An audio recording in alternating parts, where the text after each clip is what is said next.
¿Qué hubo, gente? Programazo. Tenemos un programazo hoy con tres grandes del análisis geopolítico. Mientras llegan, les voy a adelantar un poquito. Con la excusa de la lucha contra el narcotráfico, pues Estados Unidos ha mandado su portaaviones más moderno al Caribe, submarino nuclear y todo incluido, destructores, decenas de aviones de combate, miles de hombres. Un verdadero ejército con capacidad no solamente de invadir, sino de muchas cosas más. ¿Trump se va a atrever a invadir a Venezuela? Eso es lo que le vamos a preguntar a nuestros expertos. Un Trump que, por otra parte, declara el Ártico como la nueva frontera y denuncia, hágame el favor, la militarización rusa, cuando Rusia está en el Ártico. El 20% del Producto Interno Bruto de Rusia procede del Ártico. Calienta el Báltico. España, de hecho, tiene 8 Eurofighters y 200 militares en Lituania en misión de la OTAN, pero en Letonia tiene la OTAN 12.000 soldados en maniobras. Cosas muy curiosas están sucediendo en muchos sitios y todo con potencias con armas nucleares. Nueva York, por otra parte, tiene su alcalde nuevo, Mandani, musulmán, nacido en Uganda, educado en Estados Unidos. Y vamos a preguntarle a nuestros invitados si ese es el rostro del cambio o detrás de esa imagen progresista están los mismos de siempre. Las grandes fortunas, fíjense sus donantes, magnates inmobiliarios, Soros, nombres del establishment financiero. Muchos creen que Mandani representa una ruptura, otros que es una nueva fase de ingeniería social norteamericana. Lo de siempre, canalizar la rabia social sin alterar el sistema. Mientras tanto, pues la OTAN militariza el Ártico, Europa compra helicópteros norteamericanos, no creen ni en su propia industria, la llamada soberanía europea es una vergüenza, se disuelve bajo los contratos de Lockheed Martin. Por otra parte, en Bruselas, cosas gravísimas de corrupción, comisario de justicia blanqueando dinero. En España se hunde Telefónica, 37.000 millones de deuda ante los ojos de sus directivos millonarios, puestos, por supuesto, a dedo por el poder político. Y todo mientras el Estado se endeuda para pagar las pensiones de octubre, de noviembre, de diciembre. ¿Cómo? Vendiendo deuda, como si la deuda fuera prosperidad. En fin, el mismo patrón en todas partes, polarización, endeudamiento y control social. Se fabrican líderes para dividirnos, hay crisis para endeudarnos y normas para vigilarnos. Detrás, un único poder, el de las élites, que no se presentan a elecciones, pero que siempre ganan, gobierne quien gobierne. No sé si lo que une a Mandani en Nueva York, a la OTAN en el Ártico, a la corrupción en Bruselas, al agujero de las pensiones por todas partes, al hundimiento de Telefónica, es esa misma ingeniería social, es esa misma economía diseñada para mantener a la población polarizada y endeudada, mientras un puñado de élites financieras, políticas y militares consolidan su poder sobre mercados, sobre datos, sobre ejércitos y sobre medios. Por eso hoy están aquí mis amigos para que me rescaten y me ayuden a pensar. Están Adrián Celaya, Ariel Umpierres y Ezequiel Vistoletti. No se lo pierdan, compartan ya, porque ya empezamos. Somos más de 8 millones de colombianos viviendo en el exterior. Después del petróleo somos el segundo renglón de la economía. El año pasado enviamos remesas por 12.000 millones de dólares. Queremos tener voz y queremos tener una representación digna porque tenemos mucho que decir.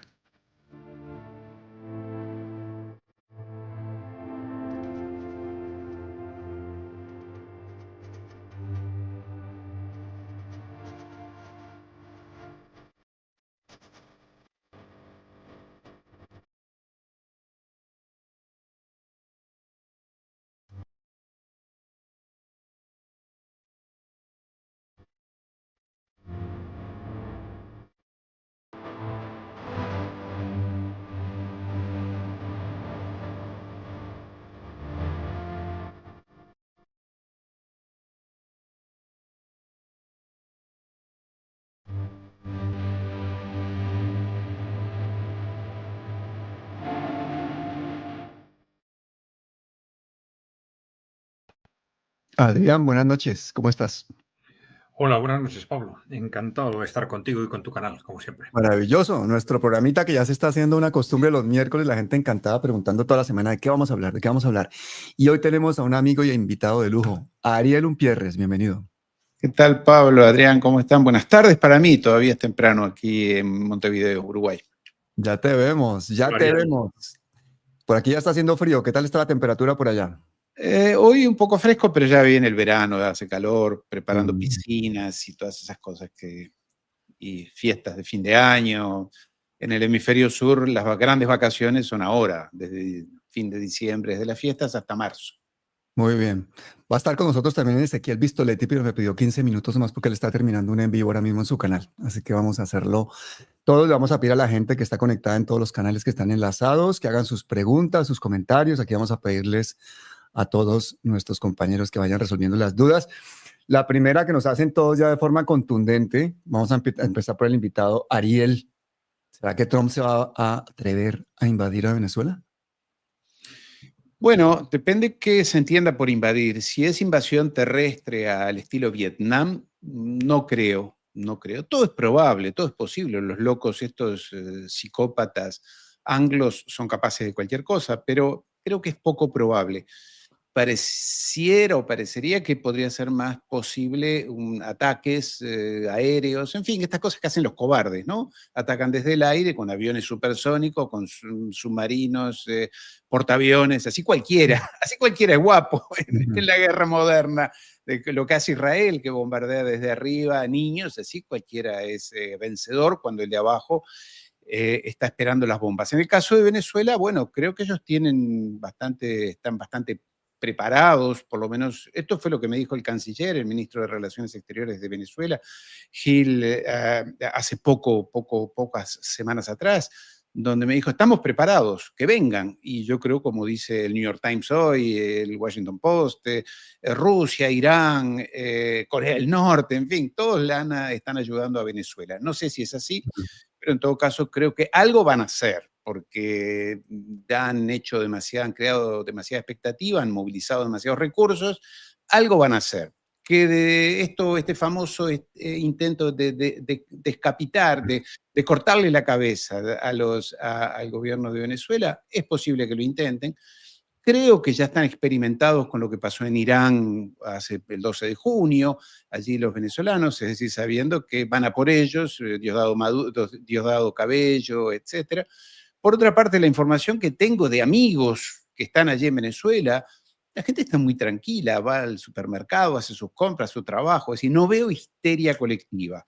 Y Diosdado Cabello haciendo su programa habitual los miércoles en el mismo teatro de siempre, frente al público, por televisión, con el mazo dando, o sea, no los veo muy preocupados.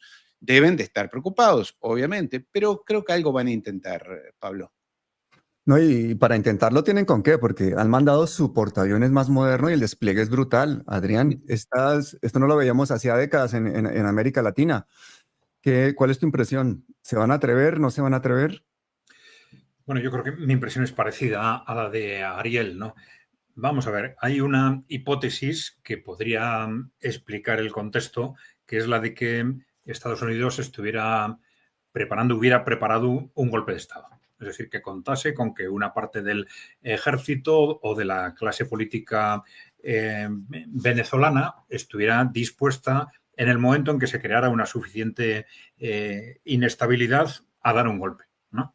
Bueno, es una hipótesis que podría tener un sentido, pero la verdad es que por lo menos nosotros no tenemos ni hemos visto en ningún sitio que haya una base objetiva para pensar que esto se puede producir.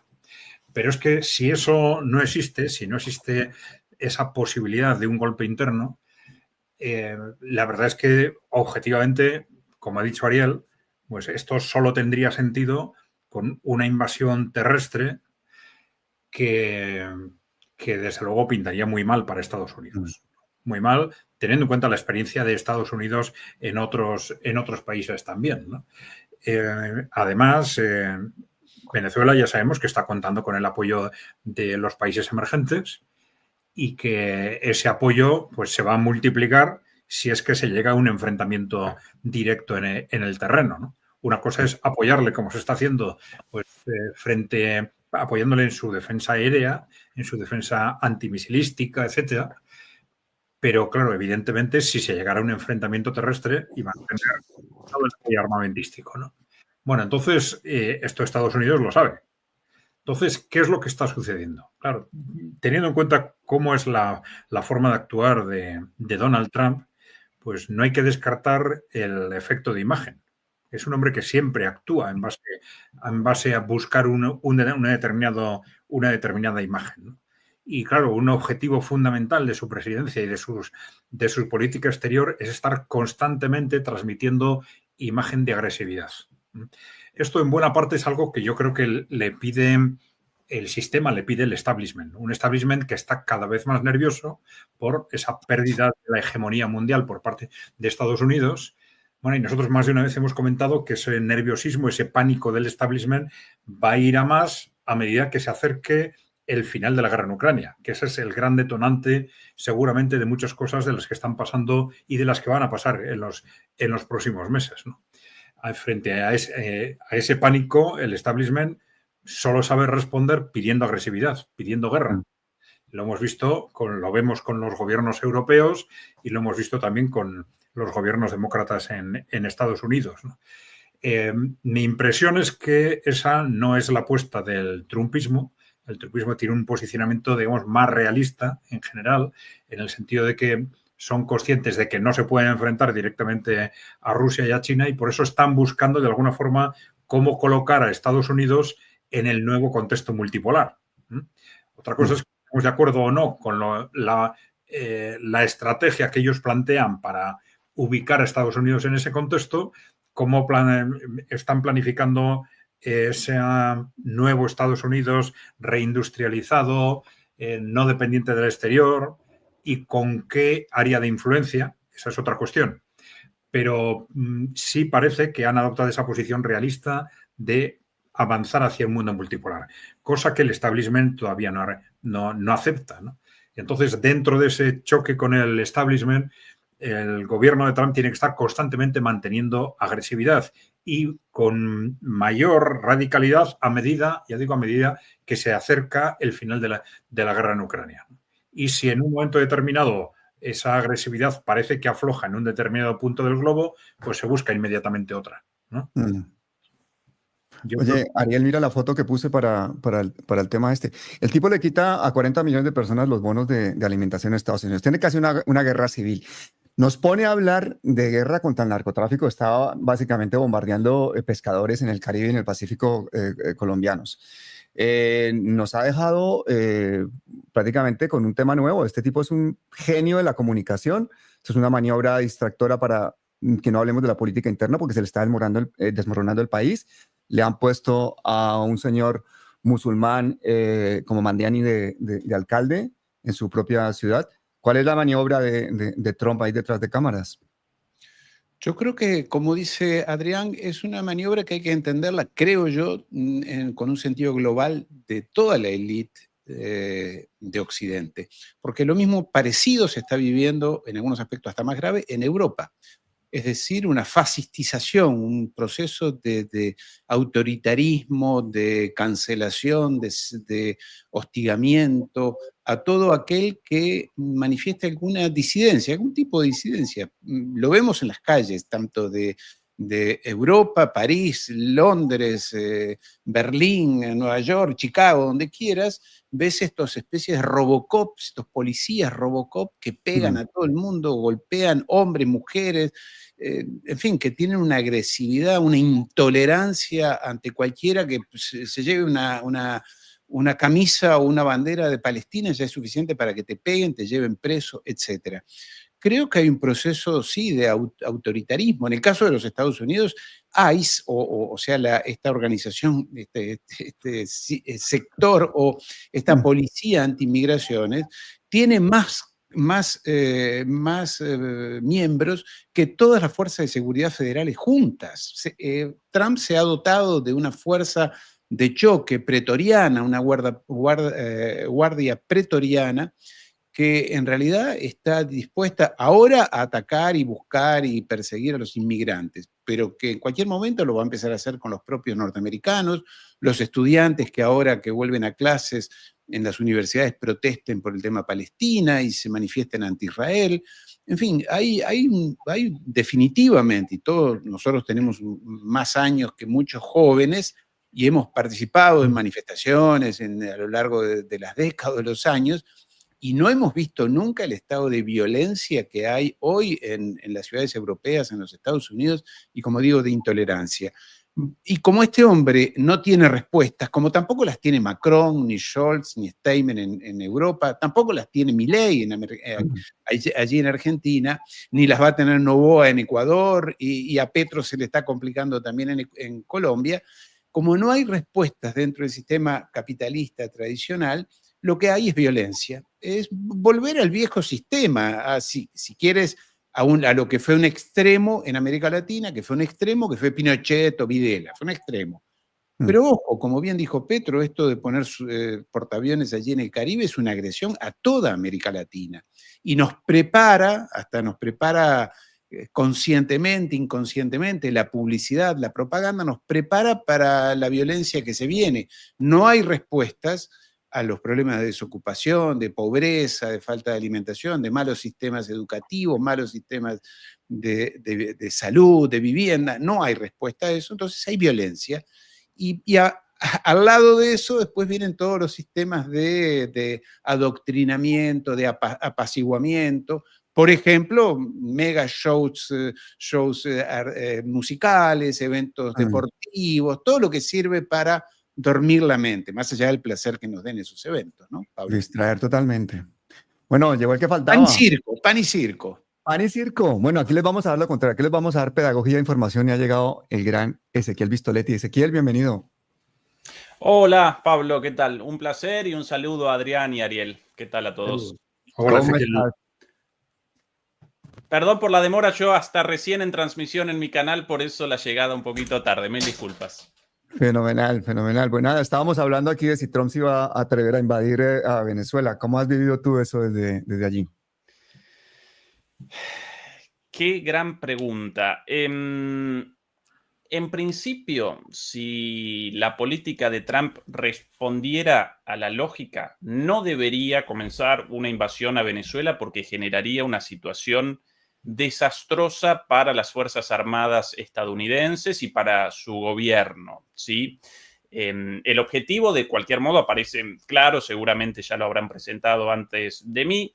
¿Qué querría eventualmente Estados Unidos de Venezuela? Básicamente su petróleo y, lógicamente, la consolidación de su presencia regional en el marco de una política de endurecimiento hacia lo que ellos caracterizan como el Patriota Cero, hacia América Latina, debido al retroceso a escala global. Como aparecen contrincantes a la altura de Estados Unidos en el mundo, entonces Estados Unidos protagoniza un repliegue hacia América Latina con un endurecimiento, por eso el apoyo a Milei, por eso los ataques a Petro y por eso, lógicamente, esta situación con Venezuela. Con adicionalmente la cuestión del petróleo recién mencionada, pero aún así una invasión generaría un problema enorme. ¿Cuál es el problema respecto a esto? No siempre la política de Estados Unidos, y menos aún la de Trump, responde a la lógica. Por ahí aparecen múltiples intereses, incluida la voz, en este caso evidentemente muy, muy importante, de Narco Rubio, y lo llamo Narco en lugar de Marco adrede, quien aparentemente capitanea la situación en este caso. Trump, más allá de su voluntad de un ataque a Venezuela desde su primer gobierno, por ahí el otro día un ex agente de la CIA recordaba que en una reunión de Trump durante su primer gobierno con otros presidentes latinoamericanos, antes incluso de la mención de cualquier cuestión ligada al narcotráfico, a las narcolanchas, ya en ese entonces él presentaba la voluntad de, la idea loca a lo Trump, ¿no? ¿Y por qué no invado Venezuela, no? En ese entonces, 2017, si no recuerdo mal. Con lo cual siempre quiso esto, pero evidentemente Narco Rubio está, de alguna manera, aparece en la oreja de Trump, conquistó la oreja de Trump en este caso, y bueno, responde a los intereses, lógicamente, ultra reaccionarios, antichavistas, la derecha más reaccionaria de los en algún momento exiliados cubanos en Estados Unidos, en Miami, esa la línea de Rubio, y si esto lo determinara él comenzaría una invasión mañana mismo, aún en contra de toda la lógica. Posiblemente acometan una política intermedia, ni una invasión ni el retiro total, sino un ataque concreto, quizás un bombardeo una operación de descabezamiento con participación de la CIA contra Maduro, a la espera de la reacción de elementos obviamente infiltrados en la política, la economía, las Fuerzas Armadas y la sociedad venezolana. Esta es la idea quizás más plausible. Y para esto, obviamente, la ayudita de Europa, verdaderamente vergonzosa, con ese premio Nobel de la guerra otorgado a este personaje impresentable de María Corina Machado, quien unos días después de la recepción del premio realiza un llamado a una invasión militar contra su propio país. Increíble. El premio Nobel de la Paz, a los 2 días, quiero una invasión, como yo, premio Nobel de la Paz, ahora legitimada, puedo realizar un llamado a una invasión militar contra mi propio país. Además de antipatria y de, bueno, ¿quién puede querer la invasión de su propio país? Solamente un cipayo total, un vendido a intereses extranjeros, pero además una guerrerista, ¿no? Y a esa señora el premio Nobel de la Paz. Es un panorama muy general. También en cuanto a los intereses, terciando aquí, sin dudas, también debemos recordar la cuestión petrolera en el sentido de la competencia entre las petroleras estadounidenses por la explotación del petróleo, no solamente en Venezuela, sino frente a la Guyana también. Recordemos que Chevron participa en la explotación petrolera en Venezuela, con una pequeña interrupción en un momento, pero el propio gobierno de Trump reactivó el permiso para que Chevron pudiera recomenzar la explotación de campos petrolíferos en la zona del Orinoco, pero por ahí aparece como competencia ExxonMobil, otra multinacional estadounidense interesada en el petróleo, por sobre todas las cosas ubicadas desde las costas de Guyana hacia Venezuela, y esta disputa comercial también está en gran medida motorizando toda esta cuestión de, movilización militar. Chevron no querría una intervención estadounidense porque ellos ya participan en el negocio, mientras que Exxon sí.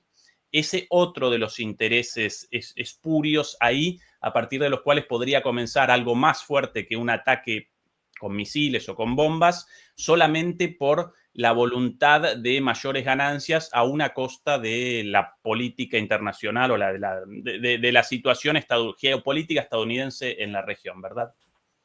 Excelente, fíjate, gracias. Están un montón de preguntas ya concretas para cada uno de ustedes. Te preguntan, Adrián, si cada estupidez que hace Trump fuera de las fronteras no es un paso hacia una guerra civil en los Estados Unidos. Porque parece que como que el hombre cada vez que sucede algo en Estados Unidos hace alguna estupidez por fuera. Bueno, puede haber dentro de esa estrategia de imagen con la que juega constantemente Donald Trump, pues puede haber una relación efectivamente entre inestabilidad interna y movimientos exteriores, pues de distracción fundamentalmente, ¿no? Pero, claro, la verdad es que los movimientos geopolíticos de Donald Trump tienen también su lógica externa y tienen su lógica, yo creo que fundamentalmente cara a esa, lo que he mencionado antes, a esa constante presión hacia la guerra por parte del establishment norteamericano, ¿no? Es un establishment, como ha dicho también Ezequiel, creo, que está viendo que están perdiendo el control del mundo. Para ellos es, digamos, casi peor que la muerte, es algo que no aceptan, y están dispuestos a ir a una guerra contra Rusia y a una guerra contra quien sea necesario antes de aceptar ese nuevo contexto. El trumpismo, pues bueno, sabemos que tiene distintos sectores de influencia, distintos grupos sociales, y algunos de esos grupos sociales tienen mejor relación con el establishment, otros peor, y con distinta posición también con respecto a cómo ubicar a Estados Unidos hacia ese nuevo contexto multipolar. Pero sí está claro que el trumpismo tiene una posición en ese sentido más independiente, ¿no? Yo creo que esto es precisamente lo que le lleva a Trump a una constante escenificación, ya he dicho antes, de agresividad. Por un lado tenemos una forma de ser tremendamente contradictoria, una forma de gestionar la política. Yo creo que es en parte producto de su personalidad y en parte es producto de estrategia, una estrategia extraña, pero en la cual él mismo no necesita ser consecuente. Es decir, puede poner en marcha una estrategia esta semana y apostar por lo contrario la semana siguiente. Algo que normalmente a la generalidad de los responsables políticos les cuesta, porque incluso psicológicamente, pues todos necesitamos explicar si ahora estamos haciendo algo que no es consecuente con lo que hicimos la semana pasada, por lo menos parece que nos sentimos obligados a explicarlo. Trump no. Trump en ese sentido tiene una capacidad de mentir y de contradecirse sistemáticamente que puede ser, en cierta forma, también una ventaja, puede ser un activo político a veces, ¿no? Y yo creo que está en esa dinámica, en el ámbito de la política externa. Está sustituyendo constantemente un conflicto por otro y vamos a ver esto en qué termina finalmente. Pero en el primer mandato esto al final tuvo una valoración positiva, que es que durante 4 años evitó la entrada de Estados Unidos en una guerra. Se evitó. Entonces, bueno, no hay que descartar, viendo lo que fue aquella gestión de 4 años, que nos encontremos ante una dinámica parecida. En una situación objetivamente cada vez más peligrosa, ya digo, de forma muy relacionada con el fin del conflicto en Ucrania y ese miedo a la victoria rusa en Ucrania, que para el establishment es inaceptable. Mira, te preguntan a ti, Ariel, si crees que Mandani es realmente un antisistema o es un producto más del sistema financiado por las mismas élites. ¿Es una pieza de ingeniería social? ¿Simplemente es para canalizar el descontento, pero para no romper el sistema? Dado, por ejemplo, la financiación de Soros y todo el apoyo que ha tenido. Sin duda, sí, sin duda. Allí en los Estados Unidos es casi imposible ser un verdadero antisistema. Es parte de esa variedad de ofertas que hay en los Estados Unidos. Y bueno, él tiene una serie de ideas. Pensemos que está hablando de Nueva York, no es Estados Unidos ni el verdadero Estados Unidos. Está bien, tiene 8,5 millones de habitantes, lo que es la ciudad de Nueva York. Pero hay que pensar que en realidad no es importante ni para la política interna, es alguien que no puede ser candidato a presidente, pero es una flor allí en ese jardín que en el caso de Trump llama la atención, hasta es gracioso porque dice que Mamdani puede ser un musulmán que va a aplicar la ley islámica, la Sharia, que es comunista, y al mismo tiempo recibe en el despacho oval al-Yulani, el sirio que cortaba cabezas, efectivamente, Sí, que increíble. estuvo preso por tal, que era miembro de Al-Qaeda hasta ayer. Ayer cortaba cabezas y mataba a soldados estadounidenses. Ese sí era un verdadero terrorista y está aplicando la ley islámica y el salafismo más extremo en Siria y está provocando matanzas y masacres. Pero bueno, esta gente tiene tantos discursos tan amplios.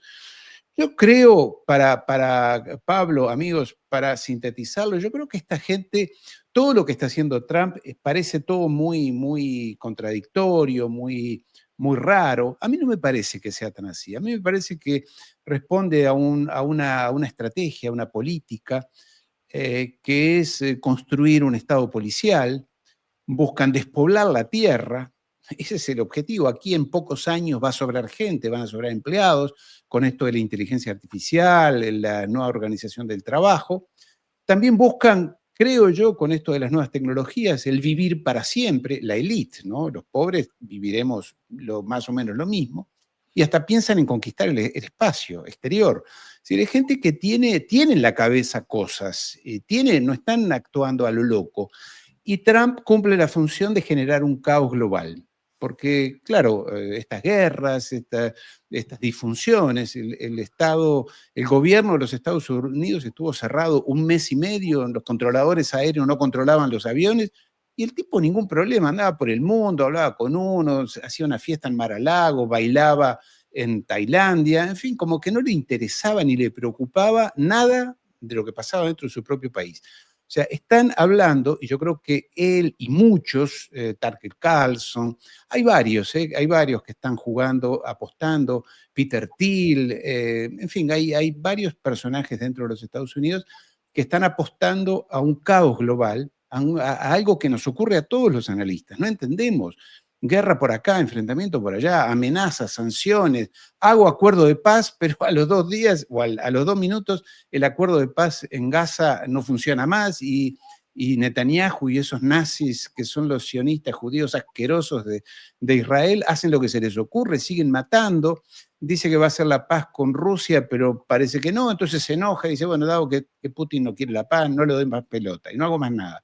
Entonces es un caos esto, pero el caos cuando es demasiado generalizado quiere decir que está organizado, que alguien está pensando en esto, en que tiene que salir algo de este caos, que como digo es en lo inmediato un estado policial, por eso hablaba de la policía del ICE, lo que es la migra en los Estados Unidos, que empieza a perseguir inmigrantes, pero también a norteamericanos.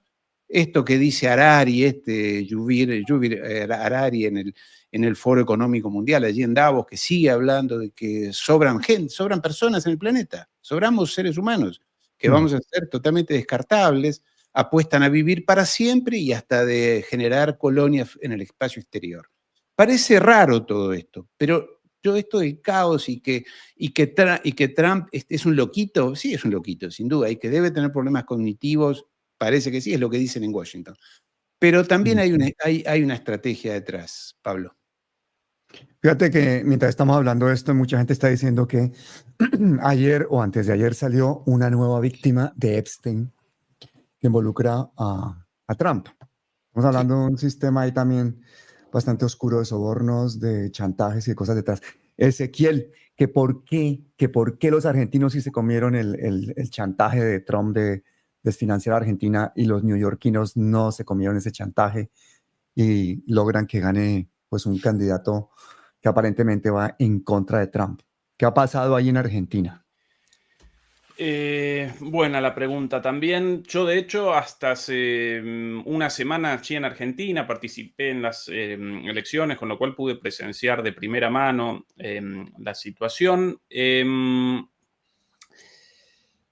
Muchas cuestiones responden a la política interna de la Argentina, a lo sucedido en los últimos años, a el pésimo gobierno de Alberto Fernández, el descrédito de la oposición, la falta de propuestas reales frente a la propuesta deshumanizante de Milei. Por otra parte, recordemos una cosa, antes de las elecciones todo el mundo, incluso los propios partidarios de Milei, los libertarios, vaticinaban una derrota muy fuerte y la posibilidad de su caída.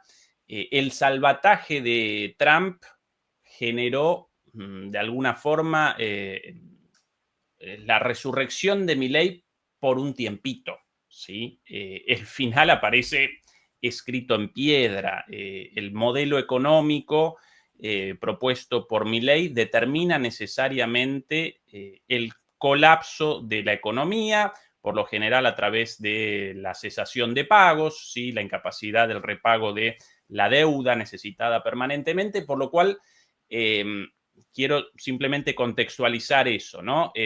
Sí, aparece resucitado Milei, pero como un zombie, ¿sí? Y manejado desde Estados Unidos. Bueno, recogiendo el argumento anterior, entonces, el recuerdo todavía del pésimo gobierno anterior, un lavado de cerebro permanente a través de los medios, la falta de propuestas reales de la oposición, del peronismo, del kirchnerismo dentro del peronismo, las disputas internas también dentro de la oposición, todo eso fue generando un caldo de cultivo para una elección sorpresiva por los votos recibidos por Milei en un contexto general de descrédito de todo, de la política, la economía y demás.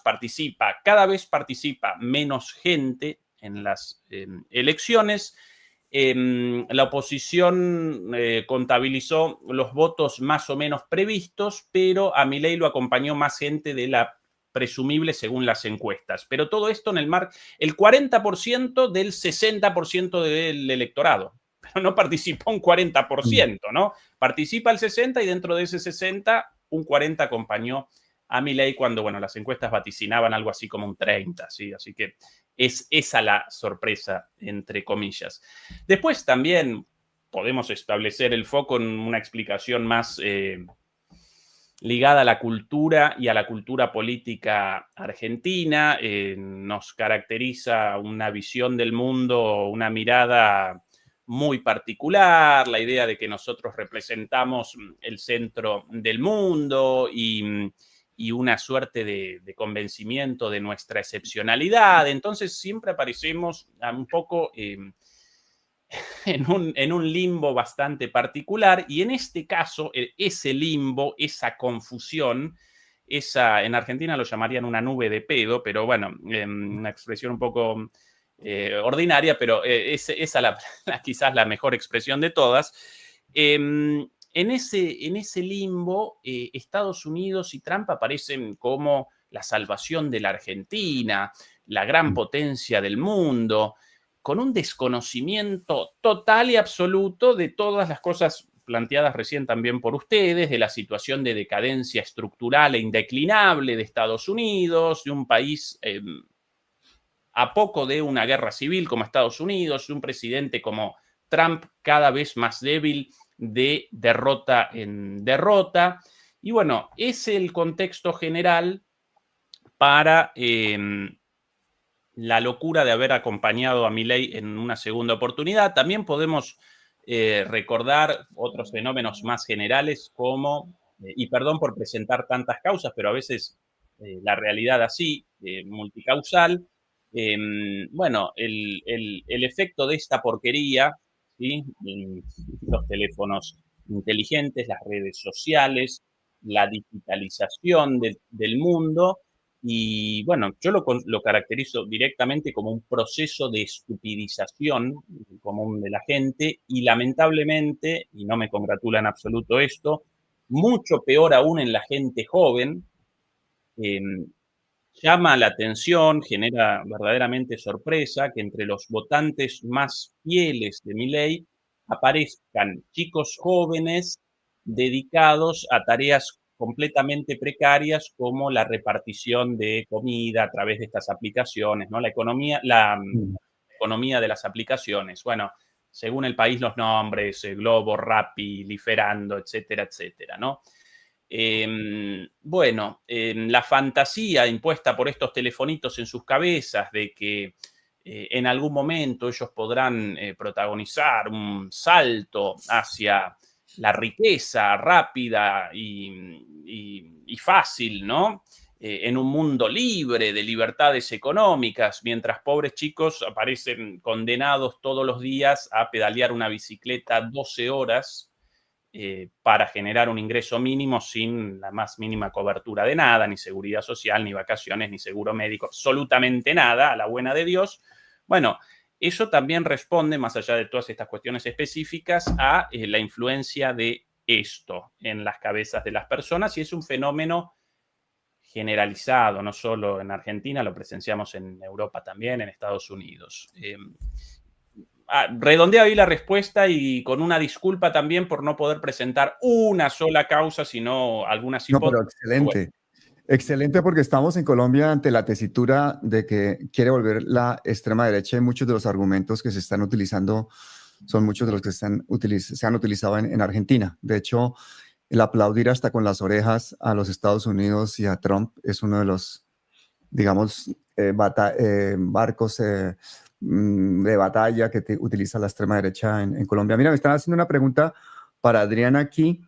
Adrián, ¿qué opinas de que el excomisario europeo de justicia haya sido imputado por blanqueo de dinero a través de la Lotería Nacional Belga? Señor Didier Reinders, que además está acusado de sobornos por contratos de embajadas y ventas de armas a Libia, que todo eso confirma lo que tú tantas veces nos has contado en tu canal sobre estas puertas rotatorias de las corporaciones, de la justicia, de los políticos, y que lo vemos luego traducido en estados dedicados a endeudarse y a hacer de la guerra parte de su economía. ¿Qué piensas concretamente de que un excomisario europeo de justicia esté imputado por blanqueo de dinero, ni más ni menos que en la Lotería Nacional Belga?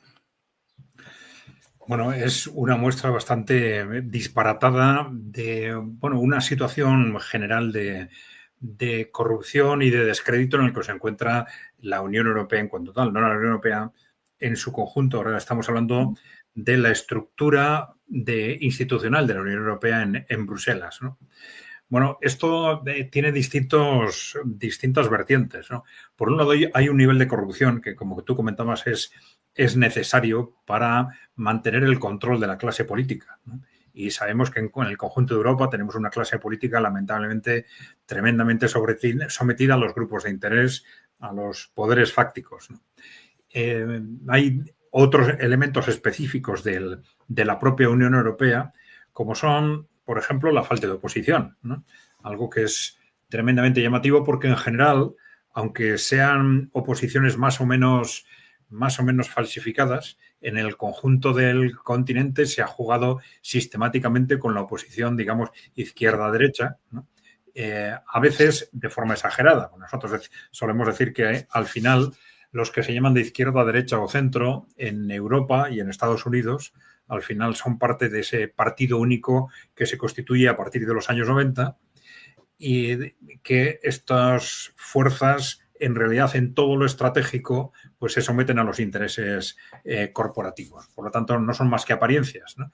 Pero es que en la Unión Europea, en Bruselas, ni siquiera se guardan esas apariencias. Es decir, las distintas fuerzas políticas se reparten el gobierno sistemáticamente, ¿no? Es decir, unos determinados comisariados para estas fuerzas, otros para las otras. Al final, todos participan en el gobierno. Esto significa que no hay oposición. Todos están encantados con lo que hace la Unión Europea. Nadie cuestiona nada que sea significativo o estratégico, ¿no? Claro, la Unión Europea en cuanto tal tiene una evolución desastrosa fundamentalmente desde el año 93, a partir de la entrada en vigor del Tratado de Maastricht. A partir de ese momento todo ha funcionado mal en Europa, ¿no? Económicamente, demográficamente, políticamente, pero nadie es capaz de decirlo, ¿no? Ni siquiera de identificar los problemas y ponerlos encima de la mesa para que se hable de ellos, ¿no? Se esconden los problemas importantes y se inventan problemas de tercero o de cuarto nivel para tener a la gente entretenida, ¿no? Entonces, esto ha generado un proceso de burocratización creciente y de pérdida del sentido, digamos, del sentido objetivo, del sentido de finalidad que debe tener toda clase política. Y la desideologización es normalmente el primer paso antes de la corrupción masiva, ¿no? Y esto es algo muy claro en distintos países y evidentemente en la cúpula de la Unión Europea. Una Unión Europea que, por otro lado, como hemos dicho antes, sobre el conjunto de la oligarquía occidental, está en una situación crítica en este momento. Se sienten tremendamente amenazados por lo que está sucediendo. Saben que esa victoria rusa en Ucrania va a suponer poner, digamos, patas arriba toda la estructura política de Europa y que por de pronto casi con seguridad la OTAN y muy probablemente la Unión Europea van a estar en el aire, ¿eh? No porque Europa como tal no necesite algún tipo de estructura política, pero que se va a poner en cuestión que lo que Europa necesite sea en concreto esta estructura política es casi seguro, ¿no? Pablo, ¿me permites hacer un comentario sobre esto? Por favor. Para agregar una cuota de sal, completamente de acuerdo con lo que dice Adrián. Y los políticos y el rol de los políticos, pero viniendo yo de una familia de políticos por todos mis lados, por padre, madre, más, no todos los políticos son así. No todos los políticos son así. Y hay un interés premeditado en presentar a toda la clase política, de derecha, de izquierda, de arriba a abajo, como corruptos, malos, ineficientes, etc. Porque hay un interés en que no haya políticos, y sobre todo que no haya políticos buenos. Porque cuando no hay políticos, alguien gobierna. Alguien gobierna. No es que no se gobierna, se gobierna. ¿Quiénes gobiernan? Los bancos en general. Lo que sí me parece, esto que acaba, la noticia que tú has dado, del político allí en Bélgica, y que perfectamente Adrián lo ha puesto en contexto, a mí me preocupa ella, pero más me preocupa, yo siendo uruguayo, lo que está pasando en Argentina. Pues tú preguntabas a Ezequiel sobre Argentina. En el día de hoy se supo que el dueño o la empresa más importante de América Latina, que es Mercado Libre, recibió beneficios fiscales, o sea, desgravación de impuestos, por 350 millones de dólares. 350 millones de dólares que el señor Marcos Galperín, que no vive en Argentina, vive en Uruguay para no pagar impuestos, se ahorró de pagar haciendo un dibujo contable, un dibujo financiero, como saben hacer las grandes empresas, para no pagar 350 millones de dólares. Pero él, desde Uruguay, apoya a Milei y dice que hay que achicar el Estado, que hay que cortar los gastos, que generalmente los gastos son seguridad social, educación, salud, beneficios para los pobres, eso hay que cortarlo. Pero él recibió 350 millones de dólares. ¿Y sabes cómo lo hizo? Mintiendo, con un dibujo, seguramente lo hizo bien desde el punto de vista legal. Él dijo que su empresa, Mercado Pago, que es la que va al lado de Mercado Libre, no es una empresa financiera, no es un banco, y que por tanto debería haber pagado, como pasa en todos los países del mundo, ¿no? Como es en el caso de los Estados Unidos, inclusive con la propia Amazon. Él dijo, no, Mercado Pago, que es la empresa financiera, no es una empresa financiera, es una empresa de tecnología. Claro, aplica tecnología, pero como no es una empresa financiera, es una empresa de tecnología, no pago impuestos porque el Estado argentino estimula la creación de empresas de alta tecnología.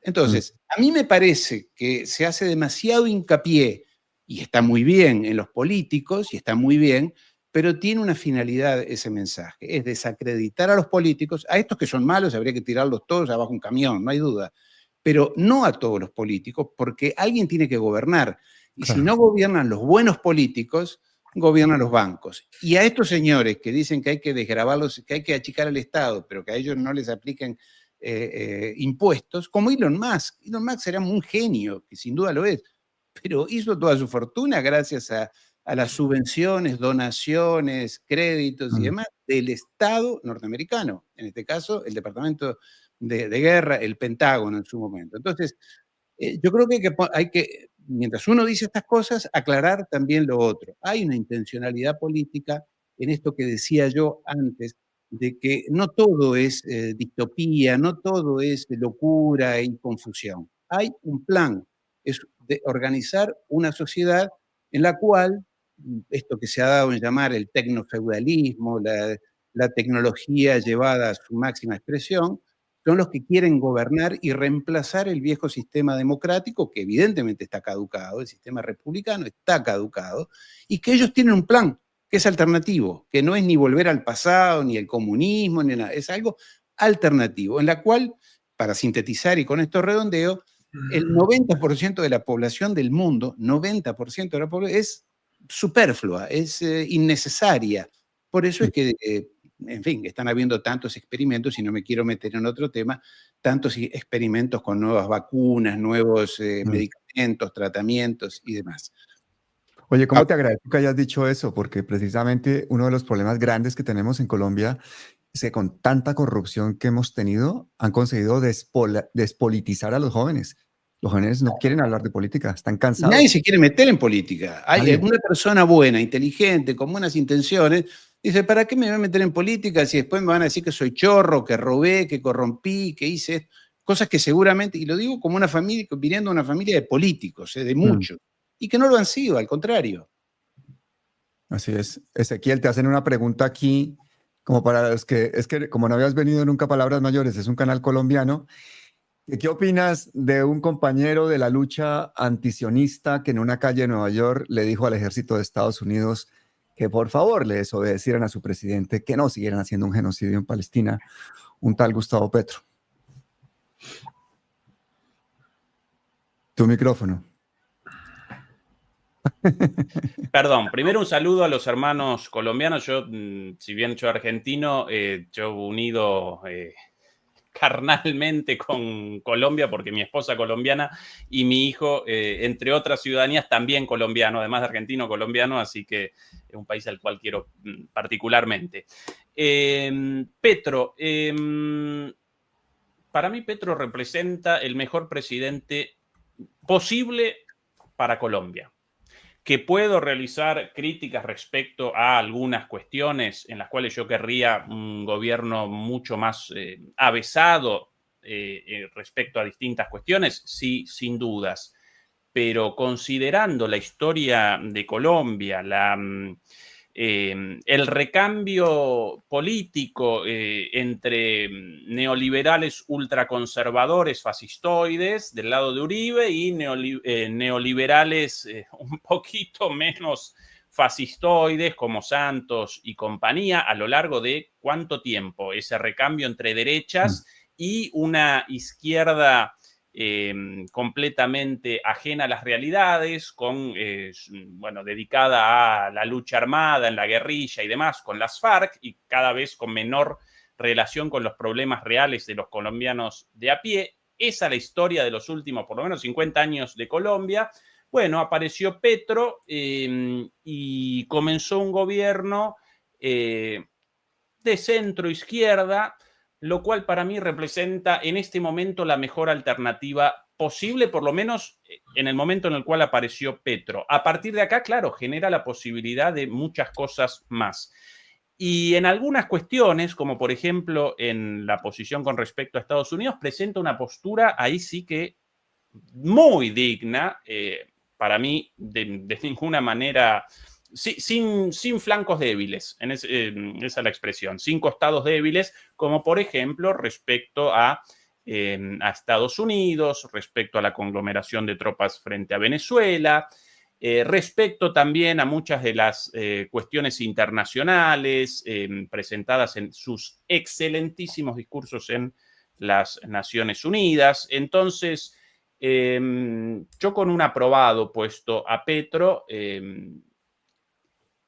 querría más en muchas otras cosas, pero en esto completamente de acuerdo, con un discurso muy claro sobre Trump, sobre Israel, sobre las drogas y la gran mentira de que el consumo de drogas responde a los pobres productores de coca de las sierras colombianas y que en realidad el negocio no aparece en manos de grandes narcotraficantes y grandes entidades bancarias de los Estados Unidos, con, lógicamente, la anuencia de la DEA, ¿no? La cual participa como una gerenciadora de todo esto, bueno, y la política y la economía estadounidense. Entonces, en cuanto a Petro, esa mi evaluación. Un aprobado y en los últimos tiempos más aprobado aún que en el pasado por todas estas cuestiones. Sí, redondeo ahí. Ya te has graduado en el canal con esa respuesta, te lo digo yo, que este es un canal en que hay muchísimos petristas y progresistas, y con esta lucha contra el genocidio, pues la gente se ha radicalizado. Les cuento que muchos canales no quieren hacer esta campaña que hacemos tan descaradamente, pues personas como ustedes y nosotros, porque dicen que les da miedo que les desmoneticen el canal, el vídeo, que hablar de Palestina de genocidio, todo eso que les trae todos los problemas del mundo. Yo me imagino que tú, Ezequiel, allá con esa colonia tan grande y con ese sionismo tan importante que hay en Argentina, tendrás que tener muchísimos ataques. De hecho, estoy viendo aquí en los comentarios gente que no es de mi canal y que está allá atacando fuertemente. Esa batalla cultural, Adrián, que tiene en este momento el sionismo en el planeta entero, ¿como que ha entrado en modo avión o es parte del plan para que dejemos de hablar del genocidio? Por otra parte, el yerno de Trump sigue haciendo todos los contactos del mundo para ese desarrollo inmobiliario, se sigue vaciando Gaza. ¿Cuál es la estrategia que han tenido en estos últimos meses y cómo toda esta avalancha de noticias ayuda a ocultar el genocidio? Sí, vamos a ver. Esto se puede analizar desde dos puntos de vista, porque si vemos lo que está sucediendo con el movimiento sionista en el conjunto del mundo, pues cada vez está más claro que hay una división interna. Una división interna entre dos corrientes, una de ellas que está fundamentalmente preocupada por su presencia y su influencia en Occidente en general, y otra que está muy centrada en las estrategias de Israel, ¿no? Y yo creo que esto se ha plasmado bastante en los movimientos de los últimos meses, que han enfrentado a distintos sectores occidentales, muchos de ellos muy poderosos, con estas políticas de Israel, de forma aparentemente sorprendente, ¿no? Bueno, ¿qué estaba ocurriendo? Claro, para eso tenemos que posicionarnos en las estrategias del propio Israel, que tienen mucho que ver también con el contexto geopolítico. Lo que ha venido haciendo Israel durante las últimas décadas estaba apoyado en la hegemonía mundial de Estados Unidos, sobre todo a partir, lógicamente, del final de la Guerra Fría. Esa situación hegemónica de Estados Unidos la que le ha permitido a Israel desarrollar esas estrategias hegemonistas, supremacistas en el entorno de Oriente Medio. Pero, ¿qué ocurre? Pues que eso tiene los días contados, esa situación estratégica. Con el auge de los países emergentes, los israelíes también se han dado cuenta de que a esa situación le quedan pocos años y que Israel de pronto se va a encontrar sola frente a cientos de millones de musulmanes gobernados por unos gobiernos que hasta ahora han estado en general muy sometidos a las estrategias de Estados Unidos, pero que muy posiblemente se van a ir despegando de ese sometimiento a medida que Estados Unidos va perdiendo peso en el mundo, con lo cual se abre una situación casi imposible para que a medio plazo Israel mantenga esas estrategias. Ante esa situación Israel tenía dos opciones: o intentamos recomponer la relación con los países musulmanes y sobre todo con los palestinos, o la otra opción, que es por la que han optado los últimos gobiernos de Israel, es dar un salto hacia adelante. Es decir, nos quedan pocos años, por decirlo de alguna forma, de hacer lo que queremos en Oriente Medio, vamos a aprovecharlos. Vamos a aprovecharlos en todas las direcciones. Y vamos a alcanzar el máximo de territorio y el máximo de poder en el territorio que consigamos, ¿no? Y a eso es a lo que se están dedicando sobre todo el gobierno de Netanyahu, ¿no? ¿Qué ha ocurrido en los últimos meses? Pues que como consecuencia de esa bárbara estrategia en Gaza, pues de alguna forma se estaban despertando anticuerpos en todo el mundo que se han convertido en peligrosos para ellos y para el gobierno de Estados Unidos, ¿no? Anticuerpos, primero la indignación de la opinión pública mundial, que ha ido cada vez a más y que ha obligado incluso a gobiernos tradicionalmente muy pegados al poder, pues por lo menos a realizar movimientos de aparente enfrentamiento, de aparente distanciamiento con Israel. Pero muy importante lo que ha sucedido en el mundo musulmán, en el que por primera vez en mucho tiempo los países árabes parecía que estaban llegando a acuerdos para una política común frente a lo que estaba sucediendo en Gaza. O, por ejemplo, muy importante, el acuerdo estratégico entre Pakistán y Arabia Saudí. Pakistán es el único país musulmán con armamento nuclear, ¿no? Y a través de ese acuerdo estratégico estaba ofreciendo protección nuclear a Arabia Saudí y, por tanto, protegiéndole frente a las posibles consecuencias del distanciamiento frente a Israel y frente a Estados Unidos, ¿no? Algo tremendamente importante. Y todo esto ya en sí mismo empezó a poner muy nerviosos, sobre todo a Estados Unidos, también un poco a Israel. Pero es que en el propio Estados Unidos las cosas han estado cambiando muy rápidamente. Es decir, la opinión pública se estaba desplazando muy rápidamente en contra de las estrategias de Israel. Incluso en la propia base republicana, en la propia base MAGA, pues se ha producido un distanciamiento que muchos de vosotros conocéis, ¿no? Y las encuestas estaban diciendo que la base del movimiento MAGA por debajo de 40 años ya se estaba posicionando claramente en contra no solo en contra de las políticas de Israel en Oriente Medio, sino también en contra de la influencia política de Israel en Estados Unidos, ¿no? Es decir, que todo esto estaba de alguna forma amenazando las bases estructurales de la influencia de de Israel en el mundo y de su propio posicionamiento. Entonces, no han tenido más remedio que de alguna forma intentar desahogar esa olla a presión. Este alto el fuego muy claramente responde a esto, ¿no? En parte porque se han dado cuenta en Estados Unidos, en parte porque se han dado cuenta en Israel. Ellos siguen con esa estrategia, digamos, supremacista, pero han tenido que intentar levantar un poco, abrir un poco la olla de presión. ¿Cuánto? Pues lo que estrictamente sea mínimamente necesario, y no más de lo que sea estrictamente necesario. Y ya estamos viendo cómo, en la medida en que ellos piensen o vayan pensando que la opinión pública se está tranquilizando, que no están teniendo los problemas que se estaban teniendo hasta entonces, pues van a reactivar lo que estaban haciendo en Gaza de una u otra forma, ¿no?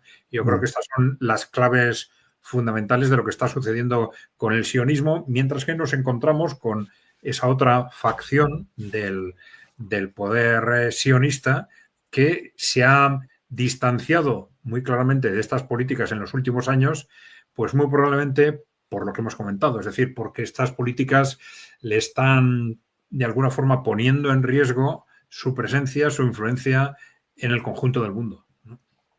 Total. Ariel, no sé por qué se te hacen estas preguntas tan difíciles. Es que de verdad, te tienes mucha confianza aquí en Palabras Mayores. Dicen, tú que conoces por dentro el mundo corporativo, tú que sabes cómo se manejan el gasto militar en los países, cómo disimulan a través de otros ministerios partidas. Por ejemplo, aquí sueñan con que se unan Telefónica e Indra, que de alguna manera los presupuestos no parezcan tan inflados. Sin embargo, el 5% del Producto Interno Bruto va para gasto militar. Ahora, eso sí, 3,5 para cosas muy concretas, 1,5 para libre adjudicación, para que haya como un margen de maniobra ahí que ya sabemos a dónde va. ¿Cómo se articula ese monstruo del gasto militar, ese complejo militar industrial internacional, porque hay que hablar del complejo militar internacional, con la inteligencia artificial y con la capacidad que tenemos los ciudadanos normales de distinguir la realidad de lo que no es? Porque todo esto es una invitación a la guerra para hacer negocio. Entonces, ¿cómo articulas tú ese mundo corporativo de inteligencia artificial y de ingeniería social? Así tal cual. Una pregunta bastante amplia. En todo caso, lo de la inteligencia artificial ya lo hemos hablado varias veces. Me parece que es otra burbuja más que pronto va a explotar. Ya hemos vivido varias, la de los .com, la del e-learning, en fin, varias. Obviamente las subprimes allí en el 2008. Puede pasar de todo con la inteligencia artificial. En todo caso, una encuesta de estos días, de ayer creo que fue, en los Estados Unidos, las empresas dicen que la utilización de la inteligencia artificial, por el momento, no les ha impactado positiva ni negativamente. Es decir, no ven un cambio importante por el momento. Hay mucho influencer, mucho opinólogo, muchos interesados en darle mucha bola e inflar a esto de la inteligencia artificial. Hoy las acciones, estaba mirando recién, allí el Wall Street Journal dice que las acciones en los Estados Unidos de las empresas de alta tecnología vinculadas a la inteligencia artificial siguen cayendo. En fin, puede ocurrir de todo. En todo caso, la industria militar, lo que se llama la industria de la defensa, es una gran caja negra, porque allí pasa de todo. Tomemos el caso principalmente de los Estados Unidos. Todo en los Estados Unidos, todo lo activo o con posibilidades de crecer o de prosperar en los Estados Unidos pasa por el sector militar. Todo generador de alguna idea, ya sea desde un medicamento, un nuevo material, un nuevo procedimiento o lo que sea, en los Estados Unidos, lo primero que hace es llevárselo al Pentágono para ver si se lo financia. Esta es una gran realidad, es una gran caja negra. Por eso esos 800.000 millones que ahora Trump ha ampliado a prácticamente $1 billón de presupuesto, o trillón en los Estados Unidos de presupuesto del sector militar, no es todo armas, no es todo fierros de allí puestos. Hay mucha investigación, mucho desarrollo, mucho diseño. Pero lo que hay que entender, y esta es la clave, no sé si iba hacia eso la pregunta, es ese gran monstruo que se pone bajo el rótulo sector de la defensa es sobre todo un gran bulo o una gran maquinaria financiera. El negocio de las armas es un negocio financiero, no es un negocio de armas. Sí, las hay también, allí están los fusiles, los torpedos, los cohetes, etcétera. Pero es un gran negocio financiero que esencialmente acapara, concentra los grupos judíos sionistas de los Estados Unidos y de la Bolsa de Londres, de la City de Londres. Es un negocio financiero, no es un negocio de armas. Detrás de eso, ¿por qué? Porque los que compran las armas son los gobiernos y los gobiernos no compran las armas cash. Alguien se las tiene que financiar. Y aquellos que fabrican las armas, que son las empresas fabricantes de armas, no lo hacen con cash, se lo hacen con financiamiento. Entonces, todo el sector de la defensa es esencialmente un gran negocio financiero, es una bolsa difícil de desentrañar. El propio Trump, cuando llegó, una de las cosas que le pidió a Elon Musk fue que desentrañara qué era eso del presupuesto militar. A los 2 minutos, Elon Musk le dijo, mire, eso no se toca. Allí de eso no se habla, nadie entra, nadie pone los dedos, porque el que pone los dedos se los come la maquinaria, ¿no? Que hay muchos intereses, pero es esencialmente financiero. Por eso las guerras, el motivo que tienen es, o lo que hay detrás, es un negocio financiero. Desde los Médicis, que financiaban a los reyes, a los príncipes, a todo aquel que quisiera hacer una guerra, enseguida aparecía alguien que se la financiaba. Generalmente, como lo dijo Shakespeare en El mercader de Venecia, era la colectividad judía que era la que financiaba. Tenía el cash y le decía, ¿usted quiere pelearse con aquel? Yo se lo financio. Y después iba al otro y le decía, ¿usted quiere pelear con el otro? Yo se lo financio. Un gran negocio redondista, el negocio era redondo. Y sigue siendo actualmente así. Excelente, me parece que esta pedagogía que estamos dando hoy aquí es importante precisamente para estos jóvenes que a veces están despolitizados o que no quieren saber de cosas. Desafortunadamente tendríamos que ser más virales todos y llegar pues con las redes sociales de la gente joven de forma masiva y no tenemos esa capacidad. La inteligencia artificial nos puede abrir unas puertas. Yo, de hecho, estoy haciendo algunos experimentos en estos días con inteligencia artificial. He visto cómo se suben un montón las visualizaciones del canal simplemente con un programa que divide las entrevistas como estas y las pone automáticamente como shorts en TikTok y se suben muchísimas las visualizaciones. Entonces yo creo que de alguna forma sí nos puede servir en parte para esta batalla cultural. Ezequiel, me preguntan si tú, que has hecho este análisis tan interesante sobre Argentina, tan aplicable a Colombia, ¿no crees que la causa de que haya ganado un fascista como Trump la presidencia de los Estados Unidos tiene que ver mucho con que el Partido Republicano y el Demócrata no se diferencian prácticamente nada y que no solo eso, sino que el Partido Demócrata traicionó a sus bases?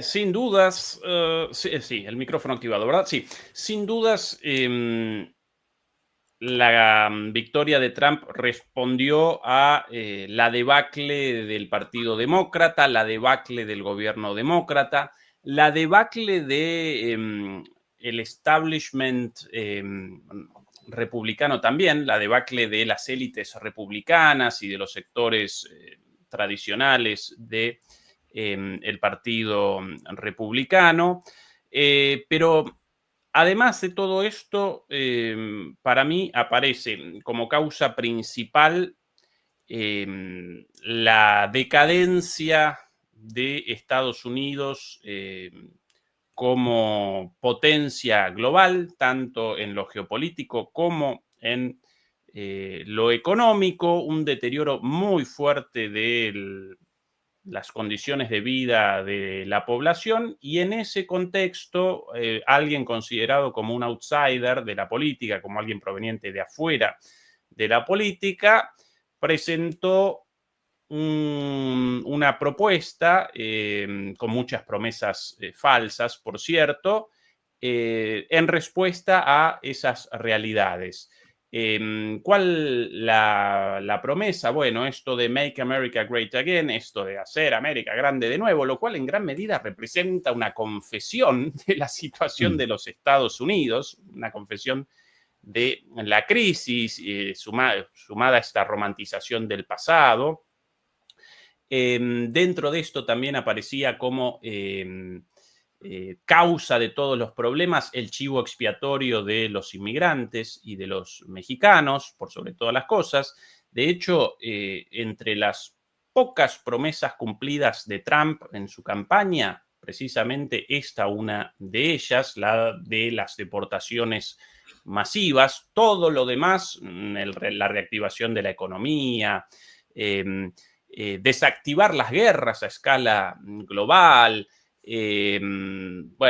restablecer el poderío estadounidense, abandonar el guerrerismo. Bueno, todo eso, palabras al viento, aunque muy inteligentemente utilizadas durante la campaña frente a este colapso generalizado de Estados Unidos y efectivamente también a la crisis del Partido Demócrata, del gobierno demócrata. Recordemos que en Estados Unidos el presidente Biden, el presidente anterior a Trump, presentaba una situación de incapacidad cognitiva visible para todo el mundo, con la explosión de esto en el debate, en una situación verdaderamente triste para cualquier persona presenciando esto. Yo recuerdo el malestar de todo el mundo cuando uno en ese debate presenciaba las pérdidas de la noción del tiempo del viejito de Joe Biden, Sleepy Joe, como lo llamaba Trump.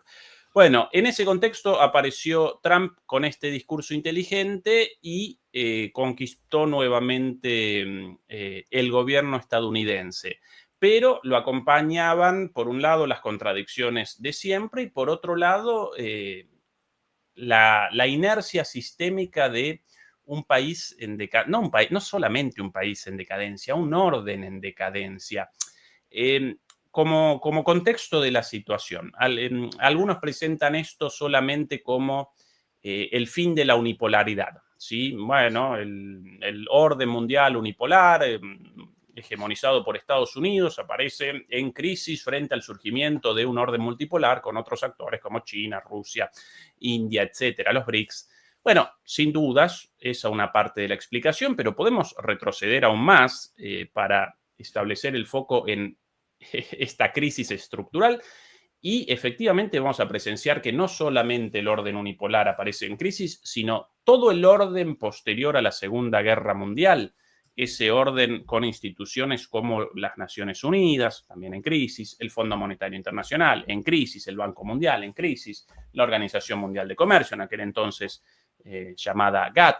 Todo ese orden aparece en crisis y algunos teóricos retroceden más aún y establecen directamente la crisis de la civilización occidental, ¿sí? Algunos retroceden 500 años, para ellos comenzó ahí la hegemonía de la civilización occidental con la llegada de los europeos a América, y otros incluso retroceden más a 2000 años atrás, ¿no? Al comienzo de la hegemonía del pensamiento judeo-cristiano. Bueno, todo eso aparece en una crisis estructural, salud, en una crisis tremenda. Perdón, apaga el micrófono, no la cámara. Sí, perdón, apagué la cámara y no la... Pero bueno. El micrófono. Yo también resfriado por acá el pañuelo ahí todo sucio. Bueno, bueno, todo eso en una crisis estructural acompañada por una crisis también de esta fase actual del capitalismo, nuestro sistema económico, la financiarización. Recién Ariel la presentaba muy bien en el caso de la industria armamentística.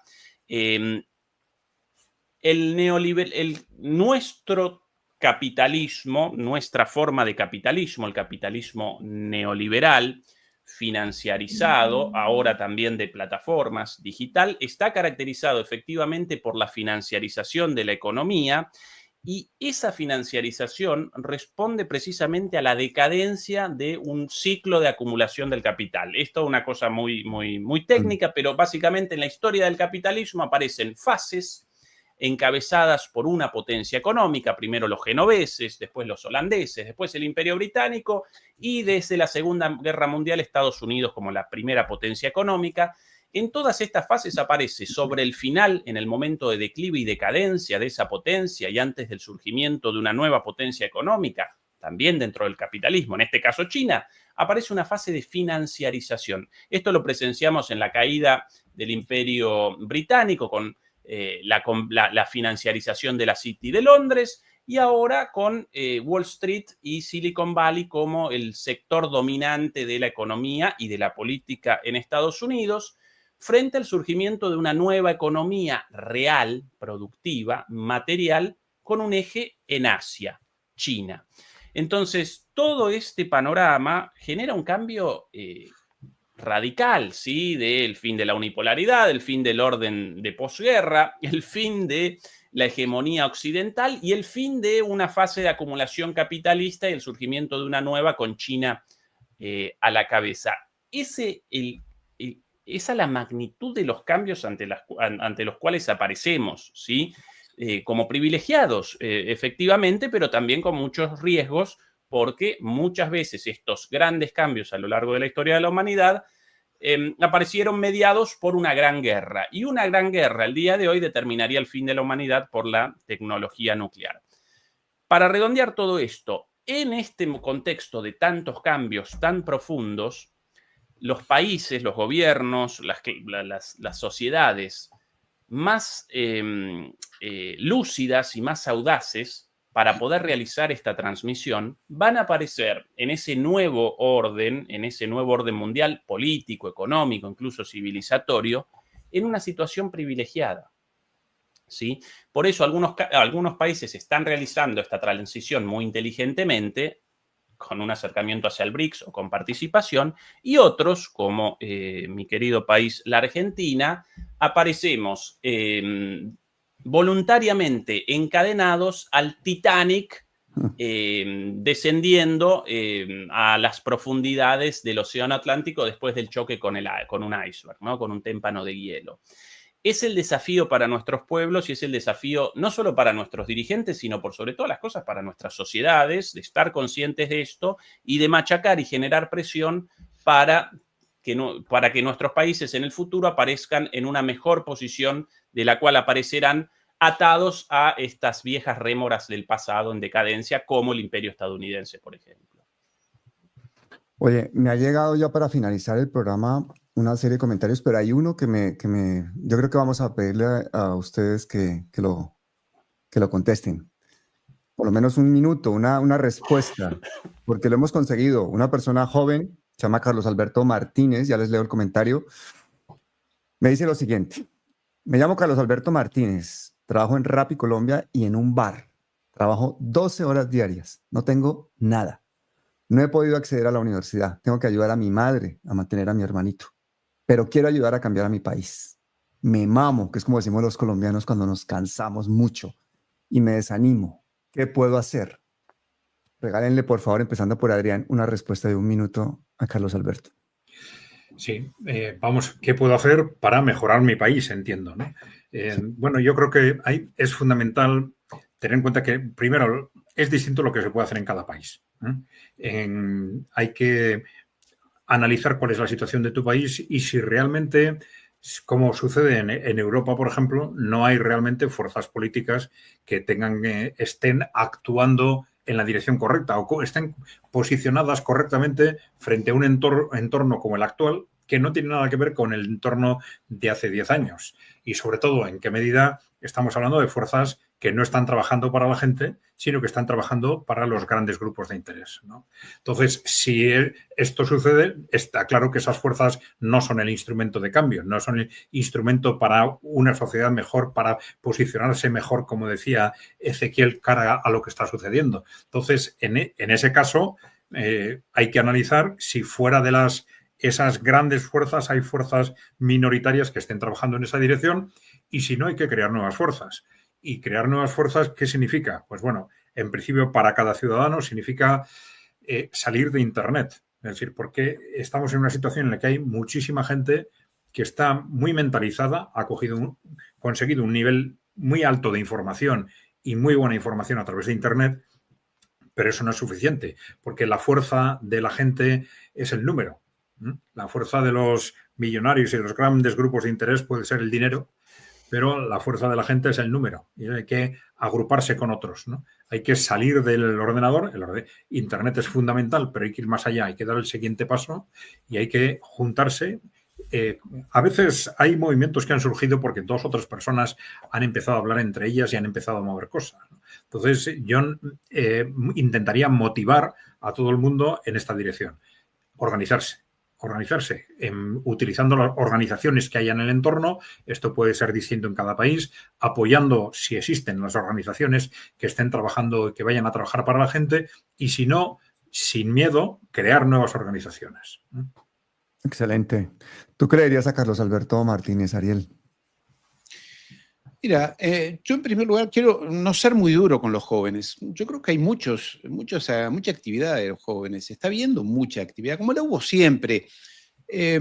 También hay muchos jóvenes que apoyan a Milei y son estos nuevos que usan ese estilo en todas partes del mundo, ¿no? He visto en España, en Alemania, en Francia, en Inglaterra, muchos jóvenes, y esto es peligroso, neofascistas haciendo manifestaciones y demás. Pero también hay mucha parte de la juventud que hace cosas, lo que pasa es que no son visibles. Los grandes medios no hablan de ello, nadie le da visibilidad, nadie le da importancia. También hay que decir, y esto no quiero ser demasiado duro, la mayoría de la gente es idiota, la mayoría de la gente es estúpida y vota el que le dan. Yo creo que no es políticamente correcto, pero hay que decirlo. Los que hacen cosas, los que se organizan y los que quieren cambiar el mundo son una minoría. Canales como los nuestros, somos 4 aquí que tenemos cada uno nuestro canal, no somos muchos.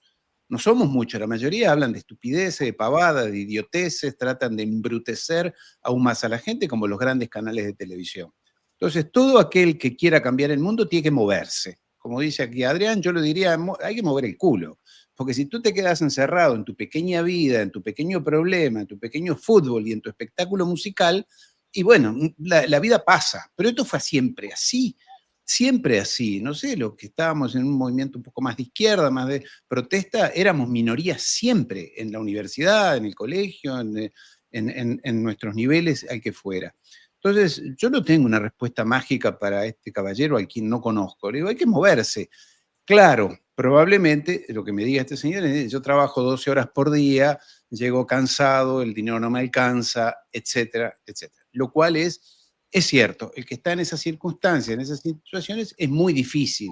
No obstante, los grandes movimientos de obreros, de trabajadores en el mundo, lo hicieron trabajando en minas, trabajando en fábricas, 12, 14 horas, no teniendo para darle de comer a sus hijos. Así es como, sobre todo en Occidente, tenemos la jornada de 8 horas, las vacaciones pagadas y una cantidad de beneficios que lo hicieron personas que no les sobraba el dinero, no les sobraba el tiempo, tenían obligaciones, que eran perseguidos, que eran castigados, que eran expulsados de sus trabajos. Yo creo que el que quiere una solución mágica y que todo sea perfecto, no existe. Este es un mundo muy duro, con gente muy dura. Los anglosionistas son muy duros, muy poderosos, están muy creídos de su poder, tienen estructuras cada vez más sólidas para reprimirnos, ahora ya, antes era la represión física solamente, ir a buscar a alguien a su casa, etc. Hoy es la cancelación en los medios de comunicación, por eso tú lo decías recién, Pablo, que te cancelen el canal, que lo desmoneticen, etc. Entonces empieza el temor.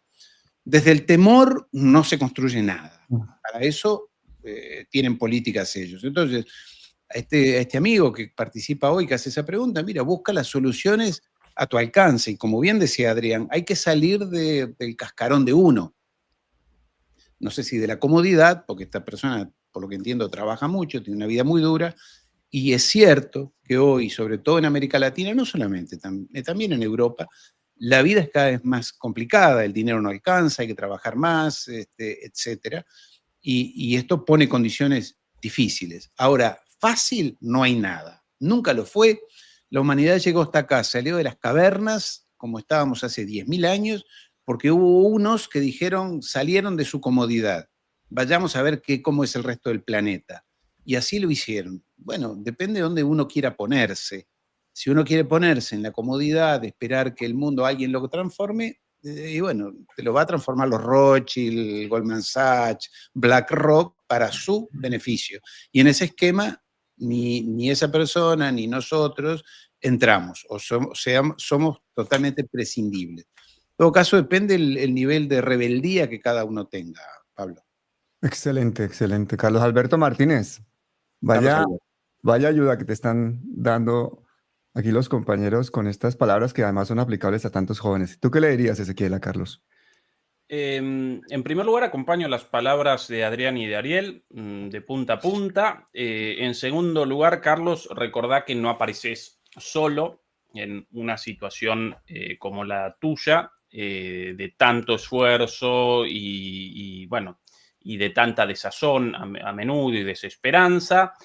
Pero bueno, a pesar de todo eso, en la medida de tus posibilidades, Carlos realizó un esfuerzo por participar en grupos, actividades, organizaciones, lo que vos determines como acorde a tus intereses y a tu visión del mundo. Actividades, grupos, organizaciones dirigidas precisamente a partir de la organización, como recién recordaba Adrián, a generar un granito de arena en la dirección correcta. Si para vos esto una organización política o en realidad un club de barrio o un grupo de catequesis, determinalo vos, pero participá, ¿sí? Participá lo más posible. Realizá un esfuerzo también, a pesar de esas 12 horas de trabajo, por generar en la medida de lo posible un espacio para el pensamiento crítico, ¿sí? Que no recojas las ideas puestas ahí tan fácil a disposición, regurgitadas por los grandes medios, por las redes sociales. Genera vos la posibilidad de una visión crítica del mundo. Para esto te va a ayudar, obviamente, la lectura, la educación. Bueno, ahora estás acompañando esta transmisión. Esto seguramente te va a ayudar un poquito también, pero en la medida de lo posible, lo más lejos de estas porquerías, lo más lejos de las pantallas y lo más cerca de las personas y los libros, ¿sí? Eso también como consejo. Y por último, Carlos, no abandones tus valores, no capitules en tu hombría de bien, por llamarla, ¿no? En tu ética, en tu moral, en esto de que trabajando con el lomo roto ayudás a tu mamá, a tu familia, querés una vida mejor para vos, para ella, un mundo mejor. No abandones nunca esto frente a la zanahoria de la deshumanización, ¿no? Esto tan bien vendido por Milei y sus acólitos de, generemos un mundo de hijos de su madre, de malvados, y es el mejor mundo posible, cada quien pisoteando la cabeza del otro. No. No abandones eso, porque en última instancia es el motor de todo, ¿sí? La voluntad de un poquito de amor en el mundo, y ya estoy apareciendo como un pastor evangélico, no quería eso, pero bueno, pero ese es mi consejo para Carlos. Excelente, de verdad, compañeros, que esto es de las cosas que yo creo que hacen una buena pedagogía. Yo a Carlos simplemente le diría que no estás solo, que no te desanimes. Dale la vuelta a esa energía que te necesitamos en la resistencia. Te necesitamos para caminar hacia los sueños, hacia la utopía. No tengas miedo de ver la realidad, hermano. Así que bueno, muchísimas gracias a todos. Adrián, Ariel, Ezequiel, bienvenido a Palabras Mayores con Esposa Colombiana. Te voy a invitar muchas veces. Vamos a chismosear de Colombia también. Muchísimas gracias a todos y hasta siempre. Un saludo.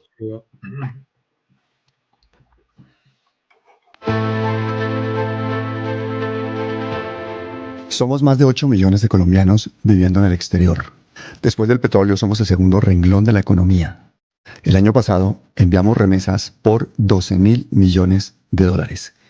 Queremos tener voz y queremos tener una representación digna porque tenemos mucho que decir.